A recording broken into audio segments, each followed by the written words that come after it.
Sir, on behalf of my party, the Aam Aadmi Party, I rise to speak on the supplementary demand for grants for the financial year 2022-2023. Sir, सरल भाषा में कहूं तो वित्तीय वर्ष की शुरुआत में सरकार को जितना खर्च आवंटित किया गया था वो सारा पैसा खर्च करने के बाद आज अतिरिक्त पैसा मांगने सरकार इस सदन के भीतर आई है। काश ये सुविधा देश के आम आदमी के पास भी होती सर, जो महीने की 25 तारीख को अपना बटुआ खाली देखकर 5 दिन संघर्ष करके 1 तारीख आने की इंतजार करता है। Sir, supplementary demand for grants 2 चीजें में से एक अवश्य दर्शाता है। पहली चीज, क्योंकि सरकार को अतिरिक्त पैसे की जरूरत पड़ी, तो पहली चीज यह है कि जब वित्तीय वर्ष की शुरुआत में सरकार को पैसा चाहिए था तो सरकार ने अपना जो वित्तीय बजट था उसे अंडर एस्टिमेट कर प्रेजेंट किया, ताकि वित्तीय घाटे को सुंदर करके उसका सौंदर्यकरण करके दिखाया जाए। अगर यह नहीं है तो दूसरी स्थिति अवश्य होगी कि सरकार ने अपना बजट पूरी तरीके से मिसमैनेज कर दिया। इन दोनों में से यदि कोई एक स्थिति उत्पन्न होगी, उसी में सरकार को एडिशनल पैसे की अतिरिक्त खर्चे की जरूरत पड़ रही है। सर, अतिरिक्त पैसे के लिए सरकार इस सदन के सामने आई है, कोई बात नहीं सर, उस पर चर्चा होगी, लेकिन चर्चा 2 और विषयों पे होनी चाहिए। पहला विषय कि वित्तीय वर्ष की शुरुआत में 40 लाख करोड़ का जो इतना भारी भरकम बजट इस सदन ने सरकार को सैंक्शन किया था, मंजूरी दी थी, उस 40 लाख करोड़ को खर्च करके सरकार ने क्या पाया, क्योंकि भारत देश के आर्थिक इंडिकेटर्स संकट का अलार्म बजा रहे हैं। और दूसरा, आज से 2-3 महीने बाद यहां से 100 मीटर दूर नॉर्थ ब्लॉक में जहां आने वाले वित्तीय वर्ष का बजट बन रहा है, आज ये बहस मैं चाहूंगा आने वाले वित्तीय वर्ष के बजट की भी नींव रखे। और सर, मैं नया सदस्य हूं सदन का, एक सुझाव और देना चाहता हूं। हम सारे लोग बजट पे चर्चा उसी समय करते हैं जब बजट प्रस्तुत किया जाता है।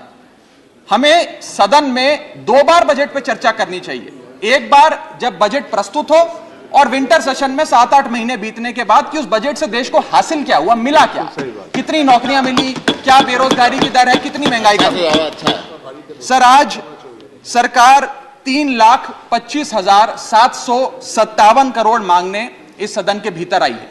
मैं माननीय वित्त मंत्री जी का ध्यान ये पैसे सैंक्शन करने से पहले और सदन का ध्यान इस पैसे को अनुमति देने से पहले 8 बड़ी बीमारियां जिससे आज भारत देश की अर्थव्यवस्था पीड़ित है, बीमार है, उसकी तरफ करना चाहता हूं। पहली बीमारी है सर बेरोजगारी। इस सरकार ने चुनावों से पहले वादा किया था, भारतीय जनता पार्टी ने वादा किया था कि हम 2 करोड़ नौकरियां हर वर्ष देंगे। सर, नौकरियां तो नहीं आई, लेकिन इस वित्तीय वर्ष में बीजेपी की सरकार ने बेरोजगारी दर को 45 सालों में सर्वाधिक कर दिया। सर, 45 ईयर हाई पे अनएम्प्लॉयमेंट रेट कर दिया। सर, 2014 में जब बीजेपी की सरकार बनी थी, 2014 में जब इनकी सरकार बनी थी, तब देश का बेरोजगारी दर 4.9% था। जब इनकी सरकार बनी थी तो बेरोजगारी दर 4.9% था। आज 8 साल बाद 2022 में यह बेरोजगारी दर 4.9% से बढ़कर 8% पे आ गया है। 8%। और यह तो ऑर्गेनाइज सेक्टर की बेरोजगारी है। अनऑर्गेनाइज सेक्टर के जॉब लॉसेस, एमएसएमई के कारखाने कितने बंद हो गए, उनका घर बिक गया, कारखाने बंद हो गए, उसका तो हिसाब ही सरकार के पास नहीं है। अभी कुछ ही समय पहले लोकसभा में जवाब देते हुए वित्त मंत्री जी ने देश को बताया कि कुल 22 करोड़ आवेदन पत्र भारत सरकार के पास नौकरी मांगने के लिए आए। उन 22 करोड़ आवेदन पत्रों में से आपको जान के चंबा होगा, सरकार ने मात्र 7 लाख लोगों को नौकरी दी। सर, 22 करोड़ आवेदन पत्र के मुकाबले 7 लाख लोगों को नौकरी। सर, हम लोग छाती चौड़ी कर कहते हैं कि हम युवा देश हैं, हम युवाओं का देश है, हमें अपने डेमोग्राफिक डिविडेंड पे गर्व है, फक्र है। सर, भारत का डेमोग्राफिक डिविडेंड बेरोजगारी के तले दबता जा रहा है, सड़कों पे लाठियां खा रहा है, और भारत सरकार डेमोग्राफिक डिविडेंड को डेमोग्राफिक डिजास्टर में तब्दील करती जा रही है। सर, ये सच्चाई है आज। सर, मैं आपको बताना चाहूंगा कि यह सरकार जिसने देश को युवाओं को घर पे बिठाने का काम किया, इसका नारा बदल के हो गया है हर घर बेरोजगार। यही है आज की भाजपा सरकार। सर, मैं दूसरी बड़ी बीमारी जो इस भारत की अर्थव्यवस्था को लगी है उसकी तरफ आपका ध्यान आकर्षित करना चाहूंगा। दूसरी बड़ी बीमारी है सर इन्फ्लेशन, यानी कि महंगाई। इन्फ्लेशन को कहा जाता है sir, inflation is taxation without legislation. वो महंगाई जो सरकार कानून लाए बिना जनता पे थोप देती है सर। आज भारत की महंगाई इस वित्तीय वर्ष में 30 सालों में सर्वाधिक थी सर, 30 ईयर हाई पे, जहां भारत की थोक महंगाई 12 से 15% के आसपास घूम रही है और खुदरा महंगाई 6 से 8% के आसपास घूम रही है। वादा किया था सर आय बढ़ाने का, आय तो बढ़ी नहीं, महंगाई बढ़ गई। और सर बढ़ती महंगाई और घटती कमाई के चलते आज देश को आधार कार्ड की नहीं, उधार कार्ड की जरूरत पड़ रही है। देश के आम आदमी को उधार कार्ड की जरूरत है। और सर आज इस बहस को सुन रहे भारत देश के करोड़ों लोगों को मैं कहना चाहूंगा कि यह सरकार आप सबको गरीब कर रही है। गरीब सिर्फ वो नहीं सर जो सड़क पे कटोरा लेकर भीख मांग रहा है, हम सब गरीब हो रहे हैं। गरीब इसलिए हो रहे हैं कि हमारी आमदनी नहीं बढ़ रही, लेकिन महंगाई बढ़ती जा रही है। सर मैं उदाहरण देता हूं, एक शख्स जो 20,000 रुपए महीने के कमाता था और 18,000 रुपए खर्च करता था, वो महीने का 2,000 रुपए बचाता था। आज उसकी आमदनी 20 की 20 है, 20,000 है, लेकिन खर्चा 18,000 से बढ़कर 25,000 करोड़ हो गया। यानी कि 20,000 की आमदनी, 25,000 का खर्च, 5,000 रुपए की नुकसान का खामियाजा का कर्जा देश का एक एक आदमी भुगत रहा है। सर मैं बताना चाहूंगा, सुनिए मेरी बात ध्यान से। जब 2014 में महंगाई का आलम देखिए सर, 2014 में जब यह सरकार बनी थी तो पेट्रोल 55 रुपए प्रति लीटर पे बिकता था, आज पेट्रोल 100 रुपए प्रति लीटर पे बिकता है। डीजल 45 लीटर पे बिकता था, 45 रुपए प्रति लीटर, वो डीजल आज 90 रुपए प्रति लीटर पे बिक रहा है सर। एक गैस का सिलेंडर 400 रुपए का मिलता था बाजार में 2014 में जब इनकी सरकार आई थी, आज वो गैस का सिलेंडर 1100 रुपए का हो गया सर, 1100 रुपए का। दूध 1 लीटर 36 रुपए का मिलता था, दूध आज 60 रुपए प्रति लीटर हो गया है। और सर सीएनजी 40 रुपए प्रति यूनिट प्रति केजी मिला करती थी, आज वो सीएनजी 80 रुपए प्रति यूनिट मिलती है सर। इस सदन में सर जब प्याज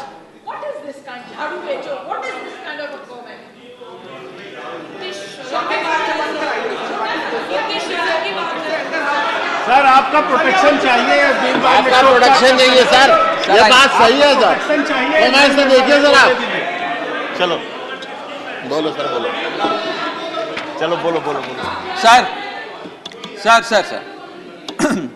सर जब देश में, I am not yielding but sir, इस देश में जब प्याज के दाम 100 रुपए प्रति केजी के ऊपर हो गए और इस सदन में हंगामा हुआ तो माननीय वित्त मंत्री जी ने कहा कि मैं प्याज नहीं खाती, तो मुझे उनके भाव से, प्याज की कीमतों से कुछ लेना देना नहीं है। ये मेरा विश्वास है सर कि माननीय वित्त मंत्री जी आटा, चावल, दाल, दूध, दही, पनीर तो अवश्य खाती होंगी, क्योंकि इन सब के भाव बढ़ गए।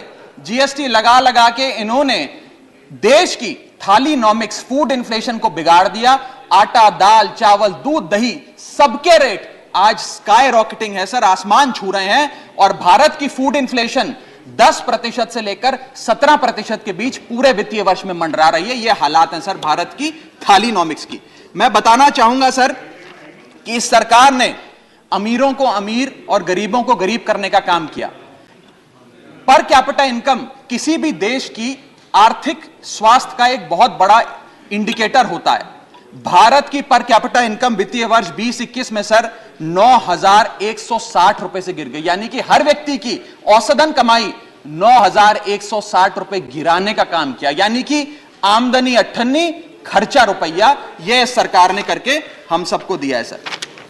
तीसरी बड़ी बीमारी जो भारत की अर्थव्यवस्था को लगी हुई है वो है आर्थिक सुधार का झांसा, the hoax of economic recovery. इस वित्तीय वर्ष के पहले क्वार्टर में भारत की आर्थिक विकास दर 13.5% थी। दूसरा क्वार्टर आते आते, जिसे फेस्टिवल क्वार्टर कहते हैं, जिसमें बड़े बड़े त्योहार आते हैं, जिसमें खपत भी बढ़ती है, उत्पादन भी बढ़ता है, मांग भी बढ़ती है, उस क्वार्टर में आर्थिक विकास दर 13.5% क्वार्टर 1 के मुकाबले गिरकर 6.3% पे आ गई सर, यानी कि आधी हो गई। और अगर आप पिछले साल के क्वार्टर सेकंड से दूसरी तिमाही से कंपेयर करें तो क्वार्टर ऑन क्वार्टर 2021 में 8.4% दूसरी तिमाही की ग्रोथ थी, और इस बार इस क्वार्टर में जो अभी समाप्त हुआ 6.3% है, यानी कि भारत की आर्थिक विकास दर घटती जा रही है। और मुझे बड़े दुख से कहना पड़ रहा है कि जब वित्त मंत्री जी फरवरी में वित्तीय वर्ष 23-24 का बजट प्रेजेंट करेंगी, तब भारत की चौथी तिमाही की आर्थिक विकास दर 5% से भी नीचे होगी, which is unprecedented in recent time sir. यह भारत की इकोनॉमिक ग्रोथ की हालत है। और यह वर्ष तो जो बीत गया, इस वर्ष तो आपने आर्थिक जो विकास दर था उसकी ऐसी तैसी कर दी। अगले साल के आर्थिक विकास दर के आंकड़े सुनिए। सरकार चाहती है हम 8% पे आगे बढ़ें। वर्ल्ड बैंक कहता है वित्तीय वर्ष 23-24 में हम मात्र 6% पे ग्रो करेंगे। क्रिसिल कहता है हम 6% पे ग्रो करेंगे। ओईसीडी कहता है हम 5.7% पे ग्रो करेंगे। गोल्डमैन सैक्स कहता है हम 5.3% पे ग्रो करेंगे, और आईएमएफ कहता है हम 5.1% पे ग्रो करेंगे। यानी कि भारत की अर्थव्यवस्था में ऊपर जाने की बजाय हमारी व्यवस्था नीचे आ रही है सर। चौथी और एक बड़ी बीमारी जो भारत की अर्थव्यवस्था को लगी है वो है द डेट क्राइसिस। भारत सरकार की देनदारी, भारत सरकार पे चढ़ा बहुत बड़ा कर्ज। सर 1947 से लेकर 2014 तक, यानी कि इन 67 सालों में कई पार्टियों की सरकारें रहीं, केंद्र में कई पार्टियों ने शासन किया। इन 67 सालों में तमाम पार्टियों की सरकारों ने मिलकर कुल कर्जा 55 लाख करोड़ का लिया था, और बीते 8 सालों में 2014 से 2022 में इस बीजेपी की सरकार ने कुल कर्जा 85 लाख करोड़ रुपए लिया। यानी कि एक तरफ 67 सालों का, बीते 67 सालों का 55 लाख करोड़ का कर्जा, और इस सरकार ने अकेले 8 सालों में 85 लाख करोड़ रुपए का कर्जा ले लिया। मैं पूछना चाहता हूं इनसे कि ये तो मुफ्त की रेवड़ी भी नहीं बांटते, ये तो मुफ्त की रेवड़ी में भी विश्वास नहीं रखते, तो फिर इनका कर्जा इतना कैसे बढ़ता जा रहा है? ये पैसा जा कहां रहा है, किसकी जेब में जा रहा है? दोस्तवाद की नीति के तहत कौन से इनके दोस्त हैं जिन्हें फायदा पहुंचाया जा रहा है? ये मैं पूछना चाहता हूं सर। 2014 में जब भाजपा की सरकार बनी तो government debt to GDP ratio 40% था, मात्र 40%। आज government debt to GDP ratio इस देश में 90% छू रहा है सर, 90%। और इस देश की डेट की स्थिति बढ़ाकर 1,55,000 करोड़ का 1,55,000 करोड़ का कुल कर्जा इस देश ने लिया सर। पांचवी बीमारी जो भारत की अर्थव्यवस्था को लगी हुई है, पांचवा बड़ा रोग, किसानों का संकट। सर मैं बताना चाहूंगा कि बड़े बड़े उद्योगपतियों के, अपने दोस्तों के बड़े बड़े लोन्स इन लोगों ने माफ कर दिए, लेकिन भारत देश के किसान की जो कर्जा था, जो डेट था, वो पिछले 8 सालों में 53% बढ़ा है, कम नहीं हुआ सर, 53% इंक्रीज हुआ है, जिसके चलते आज एवरेज फार्मर डेट, पर फार्मर डेट इस देश की 74,000 रुपए, यानी कि 74,000 रुपए का कर्जा आज देश के हर किसान के सर पर है सर। अगर किसान अपना कर्ज का भुगतान नहीं करता तो उसके नाम के नोटिस चिपकाकर किसान की बदनामी करती है यह सरकार, और बड़े बड़े उद्योगपति जो लाखों करोड़ रुपए डकार गए उन्हें बिजनेस क्लास में बिठा के देश से रवाना करती है सर ये सरकार। सर आज हमारा देश का अन्नदाता, देश का किसान जो हमारा पेट भरता है, जो हमें खाना देता है सर, आज वो जहर खाने को मजबूर हो गया है। एनसीआरबी का डेटा बताता है कि वित्तीय वर्ष 21-22 में 10,851 किसानों ने आत्महत्या करी। यानी कि इस देश में औसत रोज के 30 किसान आत्महत्याओं की आती है। 30 किसान रोज इस देश में आत्महत्या कर रहे हैं। हम आजादी का अमृत महोत्सव मना रहे हैं, and 30 farmers per day in this country commit suicide sir. मैं अपने ट्रेजरी बेंचेस पे बैठे मित्रों को यह भी कहना चाहूंगा कि किसान भोला है, भुलक्कड़ नहीं है। वो ये नहीं भूला कि 1 साल आपने उसे खुले आसमान में सड़कों पे आंदोलन करने के लिए उतारा था, जिसमें 800 से ज्यादा किसानों की शहादत हुई सर। और सर किसानों के बारे में मैं एक आपको बड़ी महत्वपूर्ण जानकारी देना चाहता हूं। किसानों की आय दुगनी करने का वादा सरकार ने किया था कि हम बढ़ाएंगे और दुगनी करेंगे। आय दुगनी करना तो छोड़ दीजिए, स्टैंडिंग कमेटी ऑन एग्रीकल्चर की रिपोर्ट बताती है कि 4 से ज्यादा राज्यों में आय बढ़ाना तो दूर, 30% किसानों की आय घट गई सर, बढ़ाना तो दूर की बात। आय किसान की घटाने का काम इन लोगों ने किया, और एक ऐसे दौर में जब भारत की रूरल इन्फ्लेशन भारत की अर्बन इन्फ्लेशन से ज्यादा है, यानी कि गांव में रहना महंगा है शहरों के मुकाबले। सर, मैं छठी बीमारी पे आता हूं। जो छठी बीमारी भारत की अर्थव्यवस्था को लगी हुई है सर, वो है प्राइवेट सेक्टर इन्वेस्टमेंट में गिरावट। दो बड़े फायदे इस सरकार ने कॉर्पोरेट जगत को दिए। पहला, कॉर्पोरेट टैक्स कम करके 30% से घटाकर 22% कर दिया, जिसमें 1.5 लाख करोड़ का फायदा 1.5 लाख करोड़ का फायदा कॉर्पोरेट्स को दिया, और सरकार का हर साल का 1.5 लाख करोड़ का नुकसान कराया। और दूसरा बड़ा फायदा, अपने दोस्तों के उद्योगपतियों के पिछले 5 वित्तीय वर्षों में 10 लाख करोड़ रुपए राइट ऑफ कर देने, वो माफ कर देने। ये दो बड़े फायदे उन्होंने, रियायतें। Honourable member, you have twice made observations अपने दोस्तों के। I have taken note of it. These are one second. Can't you keep your seat? Honorable member Jaya Bachchan raised a very important issue. I wanted to reflect to it after you had concluded, but since you have continued with the two indiscretions, you need to be careful about it. Okay. Everything which you say here leads to consequences. As regards what the honorable member said, if someone is speaking, where is the occasion to make a shouting of that kind? I deprecate this, whether it is from this side or that side. Thank you, sir. Everyone is entitled to patient hearing, and let us not show aggression except in our thought process. Both sides are there, so be careful about it. Go ahead. Sir, ये दो फायदे पहुंचाने के बाद, corporate जगत को फायदे पहुंचाने के बाद, जब सरकार से पूछा गया कि आपने ये फायदे क्यों दिए, तो सरकार कहती है इससे रोजगार उत्पन्न होगा। रोजगार तो उत्पन्न हुआ नहीं सर। भारत में आज बेरोजगारी की दर 45 साल में सर्वाधिक है। दूसरा, इन्होंने कहा कि वस्तुएं सस्ती हो जाएंगी बाजार में। महंगाई की दर 30 साल में सर्वाधिक है, महंगाई भी कम नहीं हुई। और तीसरी चीज जो सरकार हमें बताती है कॉर्पोरेट जगत को ये फायदे देने के लिए, कि प्राइवेट निवेश इस देश में बढ़ेगा। सर, मैं आपको बता दूं कि प्राइवेट निवेश Q1 फाइनेंशियल ईयर 22-23 में 20% से घटा है। प्राइवेट इन्वेस्टमेंट 2022 के अगर आप आंकड़ों की बात करें तो 22% से गिरी है। फॉरेन इन्वेस्टमेंट 59% से घटा है।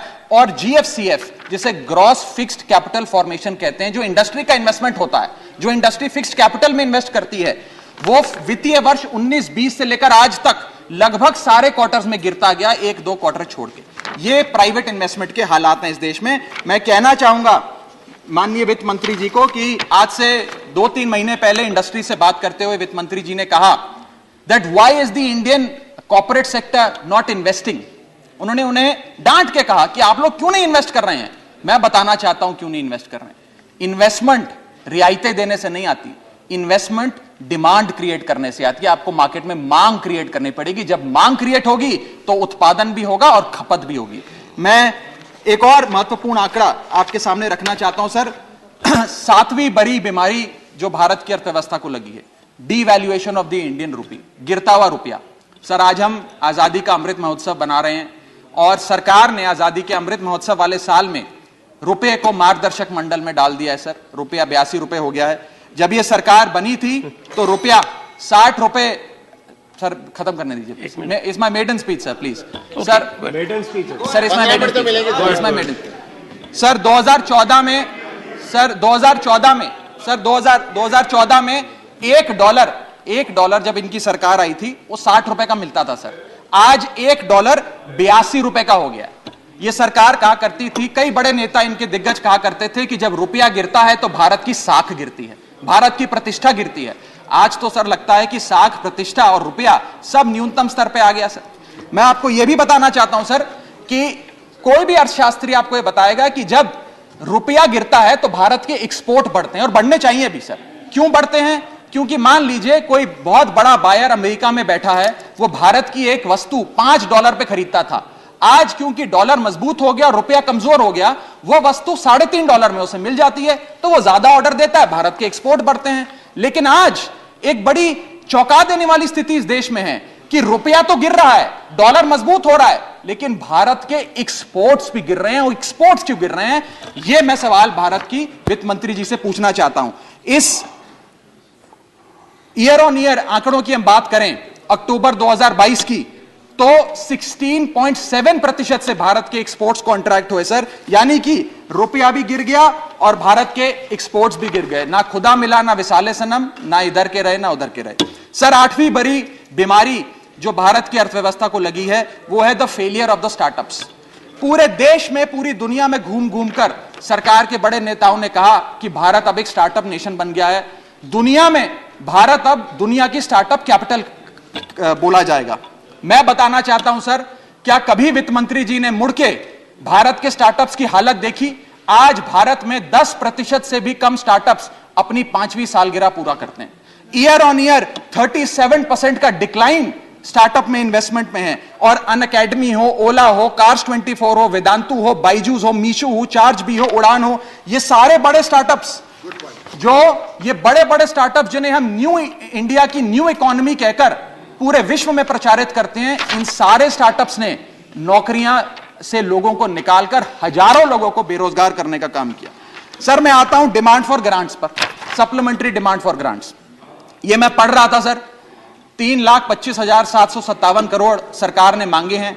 इसमें 1 लाख करोड़ एक सब्सिडी के लिए हैं, 80,000 करोड़ दूसरी सब्सिडी के लिए हैं, 45,000 करोड़ तीसरी सब्सिडी के लिए, और ऐसे सब्सिडी के पैसे मांग रहे हैं। सर, ये डिमांड फॉर ग्रांट्स कहां है? ये तो डिमांड फॉर सब्सिडी है। और जब हम लोग दिल्ली में अरविंद केजरीवाल जी की सरकार गरीब आदमी को मुफ्त बिजली देती है, मुफ्त पानी देती है, मुफ्त शिक्षा देती है, मुफ्त स्वास्थ्य देती है, तो इनको हमारी सब्सिडी रेवड़ी लगती है सर। इनकी सब्सिडी, हमारी सब्सिडी रेवड़ी, ऐसा तो नहीं होगा सर। ये करें तो पुण्य, हम करें तो पाप। हमारी सब्सिडी भी सब्सिडी है, इनकी सब्सिडी भी safe.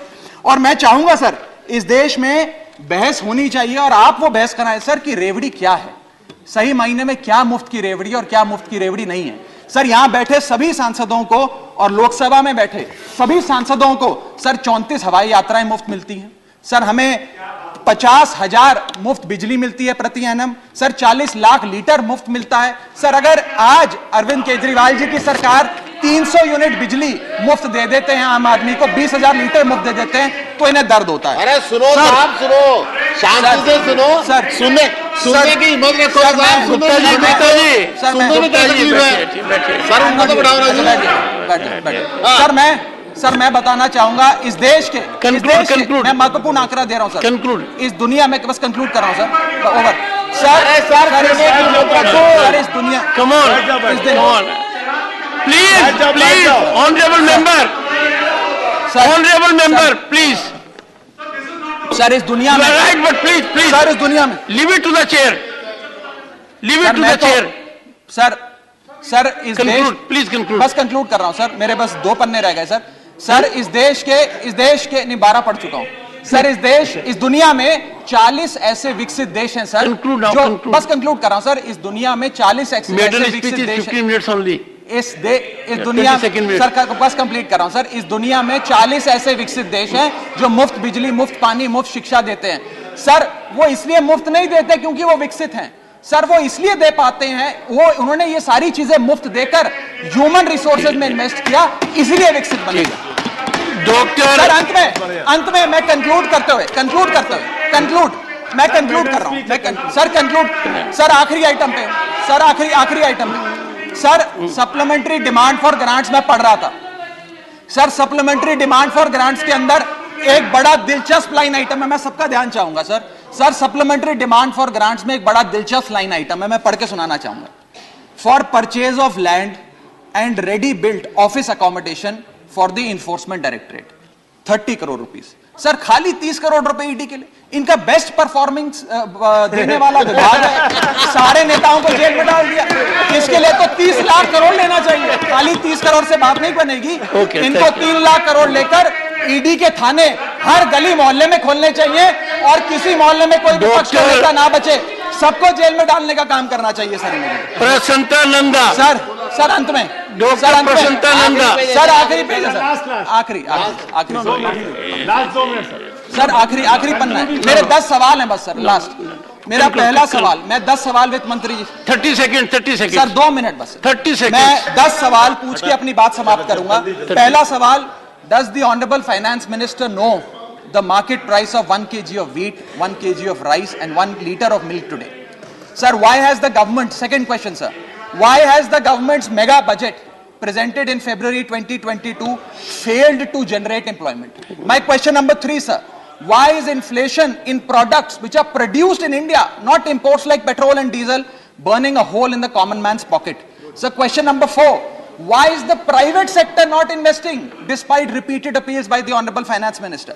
Question number 5, how many jobs have been created by way of handing out these favors of tax waivers and debt waivers to the corporate India? Question number 6, why is there a tremendous meltdown in India's new economy, that is the startup economy? Question number 7, how long before the rupee regains its value, sir, or is the government working towards hitting a century with the value of the Indian rupee? So question number 8, if the rupee is weakening, exports should rise. Exports are the second engine of our economy. Why are the exports falling? Question number 9, given the sad plight of Indian economy, where the growth rate is lesser than the inflation rate, has India formally entered stagflation? Conclude. And my last question is, when will the government